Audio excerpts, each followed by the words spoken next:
Welcome to Suman TV. దాదాపు 60 సంవత్సరాల అపారమైన అనుభవం, వేల మంది శిశువుల్ని ప్రపంచంలోకి సురక్షితమైన ప్రసవాల ద్వారా తీసుకొచ్చిన ఘనత, కాంప్లికేటెడ్ ప్రెగ్నెన్సీస్ కి కేర్ ఆఫ్ అడ్రస్ గా, మహిళా సమస్యలకి ముఖ్యంగా ఆరోగ్యానికి సంబంధించిన అనేక కీలక సంస్థల్లో దేశవ్యాప్తంగా వారి పేరు నమోదైందంటే వారి ఘనత ఎటువంటిదో తెలుసుకోవచ్చు. ఆబ్స్టెట్రిక్స్ అండ్ గైనకాలజీ రంగంలో పెట్టింది పేరు డాక్టర్ బాలాంబ గారు మనతో ప్రస్తుతం ఉన్నారు. వారితో మాట్లాడబోతున్నాం. బాలాంబ గారు నమస్కారం. నమస్తే. మాకు అదృష్టం మిమ్మల్ని కలవడం. Welcome to Suman TV ma'am. Thank you. మీరు గైనకాలజీ రంగం ఎంచుకున్నప్పుడు మీ సంకల్పం ఏమిటి? ఏ మేలు చేయాలని, ఏ ప్రభావం చూపించాలని మీరు ఎంచుకున్న కీలక అంశాలు ఏమిటి మహిళా సమస్యలకు సంబంధించి? మహిళా సమస్యల కంటేనండి, ఇప్పుడు నేను మొదలుపెట్టినప్పుడు నా ప్రాక్టీసు 60లో నేను 66లో పాస్ అయ్యానండి. 68 కల్లా ఉద్యోగంలో చేరిపోయాను. అప్పుడు మేము ఫస్ట్ ఉద్యోగానికి వెళ్ళినప్పుడు అండి, నాకు అలా ఒక ఊరు ఉందని కూడా తెలియదండి. కర్నూలు జిల్లాలో పత్తికొండ అనే ఒక ప్రదేశంలో నేను మొట్టమొదట పనిచేశాను. అది ఒక సింగిల్ టౌన్ తాలూకా అనుకోండి. మా నాన్నగారు ఒకటే చెప్పారు, నీకు చదువు చెప్పించేసాం, నీ కాళ్ళ మీద నువ్వు నిలబడాలి, నేను ఇక్కడ వెళ్ళను అక్కడ వెళ్ళను అని అనకూడదు. ఇందాకే చెప్పాను కదా, ఇంట్లో డిసిప్లిన్ ఎలా ఉంటే అలాగే మాకు కూడా వస్తుందని చెప్పి, అంచేత ఏం మాట్లాడకుండా శుభ్రంగా అక్కడికి వెళ్ళిపోయామండి. ఇప్పటిలాగా పైరవీలు అవన్నీ ఆ కాలంలో లేవు. అక్కడికి వెళ్ళిపోయిన తర్వాత నా అంతటి నేనే ఇల్లు వెతుక్కున్నాను. అక్కడ ఒక సోషల్ వెల్ఫేర్ హాస్టల్ ఉండేదండి. రెడ్డి లక్ష్మణ్ గారు అని ఒక ఆవిడ ఉండేవారు. అప్పటికే ఆవిడకి 80 ఏళ్ళు దాటిపోయాలండి. ఆవిడేమో నువ్వు ఒక్కతివి వచ్చావమ్మాయి, నువ్వు ఒక్కతివి బయట ఉండడానికి వీల్లేదు, క్వార్టర్స్ ఉన్నాయి కానీ నాకు అప్పటికి ఖాళీ లేవు, అందుకని అది అలవాటు కాల అని ఆవిడ వార్డెన్ క్వార్టర్స్ ఖాళీ చేయించి అందులో పెట్టేశారు నన్ను. అంటే నా ప్రొటెక్టర్ అన్నమాట ఆవిడ. ఆ కాలంలో అలా కూడా మనుషులు ఉండినారండి. అంటే ఒంటరిగా వచ్చింది, మనం చూసుకోవాలి ఈ అమ్మాయిని, మన ఊరికి వచ్చింది అన్న అది ఉండేది. మరి ఇప్పటి కాలంలో అది కనబట్టంలా. తర్వాత అక్కడ ధైర్యం నేర్చుకున్నానండి మొట్టమొదటి. ఎందుకంటే మామూలుగానే పెద్ద హాస్పిటల్స్లో పనిచేసేటప్పుడు మనకు సుపీరియర్స్ ఉంటారు, వాళ్ళు కవర్ చేస్తారు. అక్కడ ఎవరు లేరు, నన్ను నేనే చూసుకోవాలి, నా పేషెంట్లను నేనే చూసుకోవాలి, వాళ్ళకి ఏదన్నా అయితే కూడా నేనే జవాబుదారి.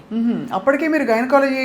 లేదు, ఎంబీబీఎస్తోనే వెళ్ళాను. కానీ ఆ కాలంలో ఎంబీబీఎస్ అయినా కూడాను మేము కాన్పులు చేయగలము, సిజేరియన్లు చేయగలము, ఆపరేషన్లు కూడా చేయగలము. అలా మాకు ట్రైనింగ్ ఉండేదండి. ఇప్పుడు ఎండీలు ఎంఎస్లు అయినా కూడా కొన్ని రోజులు పనిచేసిన తర్వాత కానీ వాళ్ళకి ఆ ధైర్యం రావట్లేదు. అలాంటి చోట్ల పనిచేసి మరి ఆటోమేటిక్గా ధైర్యం వస్తుంది. మాకు ఒక సీనియర్ మెడికల్ ఆఫీసర్ ఉండేవారండి, డాక్టర్ ఆంజనేయులు గారిని. ఆయన ఇప్పుడు లేరు.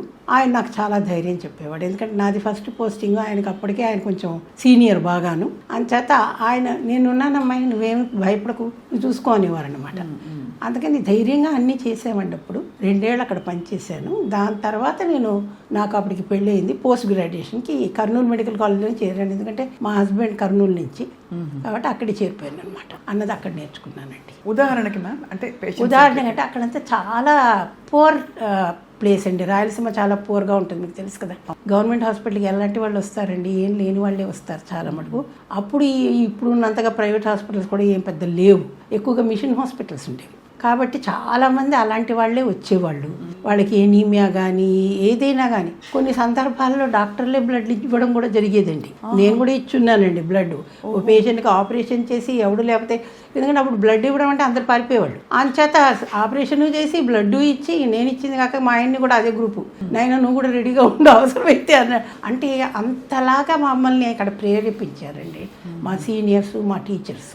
అన్నీ మేమే చేసేవాళ్ళం అండి. ఆ కాలంలో గ్రూపింగ్ మేమే చేయాలి, క్రాస్ మ్యాచింగ్ మేమే చేయాలి, బ్లీడ్ కూడా మేమే చేసుకోవాలి. అలాంటి పరిస్థితుల్లో అప్పుడు మేము పనిచేసాం. ఇప్పుడు డాక్టర్లకు అవన్నీ ఏమీ రావండి. ఎందుకంటేను ఇప్పుడు అన్నిటికీ టెక్నీషియన్స్ ఉన్నారు. ఎందుకంటే మనం చాలా ముందుకు వెళ్ళిపోయాము, అభివృద్ధి చెందింది మెడిసిన్ కూడాను, అన్నిటికీ టెక్నీషియన్స్ వచ్చేసారు. కాబట్టి ఇప్పుడు పరిస్థితులు అవన్నీ ఏం లేవండి. అప్పుడు ఇన్ఫ్రాస్ట్రక్చర్ కూడా చాలా తక్కువ ఉండేది.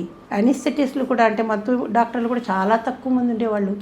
అంత పెద్ద హాస్పిటల్కి ట్రామా, సర్జరీ, ఆర్థోపీడిక్స్, గైనీ అన్నిటికీ కలిపి ఒకటే ఒక మత్తు డాక్టర్ గారండి. కాబట్టి లోకల్ అనిస్థీసియాలు చేయడం కూడా అక్కడే నేర్చుకున్నామండి మేము. కాబట్టి అంటే మనం క్లిష్ట పరిస్థితుల్లో పనిచేస్తే ఆటోమేటిక్గా మనం నేర్చుకోగలమండి, ఎలా మేనేజ్ చేయాలి, పేషెంట్కి ఏమీ కాకుండా ఎలా కాపాడాలి అన్నది అనమాట. మీరు ఒక legend in health care ma'am, ఇది మనస్ఫూర్తిగా మేము చెప్తున్నాం. మీ మాటలు చాలామందికి చాలా హేతుబద్ధంగా సహేతుకంగా చేరతాయి. తప్పకుండా అందరూ వారి జీవితాల్లో మార్పులు చేసుకుంటారు.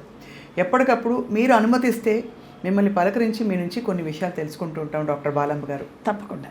మీకు సుమన్ టీవీ తరఫున నమస్కారాలు, కృతజ్ఞతలు. నమస్తే.